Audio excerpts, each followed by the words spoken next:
যে যাই করুক, 500 করুক, 1000 করুক, 2000 করুক, সেটা তার ব্যাপার, সে কি করবে। ঠিক আছে, তো অ্যাডভান্স বুকিং নেবে এবং বলে দেবে যে অ্যাডভান্স বুকিং যেটা করছে এটা কিন্তু রিফান্ড হয় না। কেন হয় না? আমরা যখন একটা ব্রাইডের অ্যাডভান্স বুকিং নিই, কেন দিচ্ছি? সেই ব্রাইডের সেই দিনটাকে সুন্দর করে সাজিয়ে তোলার জন্য।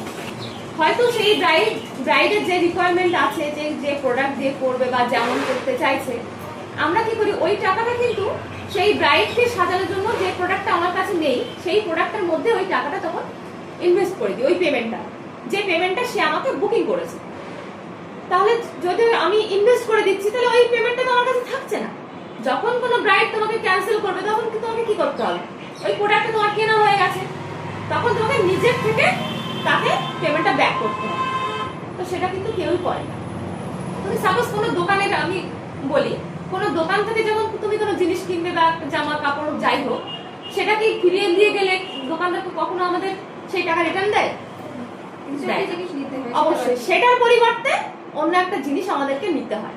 তো ঠিক ব্রাইডদের ক্ষেত্রেও তাই। ব্রাইড বা পার্টি মেকআপ বলো, যেই তোমাকে অ্যাডভান্স যখন পেমেন্ট করছে, যদি কোনো কারণে তার সেই ডেটটা হয়তো ক্যান্সেল হয়েছে, হতেই পারে সেই ডেটটা হয়তো তার কোনো কারণের প্রবলেমের জন্য ক্যান্সেল হয়ে যেতে পারে, তো তখন সে তোমাকে জানালো, দিদি যে ডেটটা আমার ক্যান্সেল হয়েছে, তুমি কি আমাকে পেমেন্টটা রিটার্ন করবে? অনেকেই বলে, অনেকেই করে, কিন্তু তারা এটা বোঝে না যে তার সে যে পেমেন্টটা আমাদেরকে করছে বা আমাকে করছে, সেই পেমেন্টটা কিন্তু আমি তার ওই দিনটার কথা ভেবে আরো প্রোডাক্ট পারচেজ করেছি যাতে তাকে সুন্দর করে সাজানো যায়।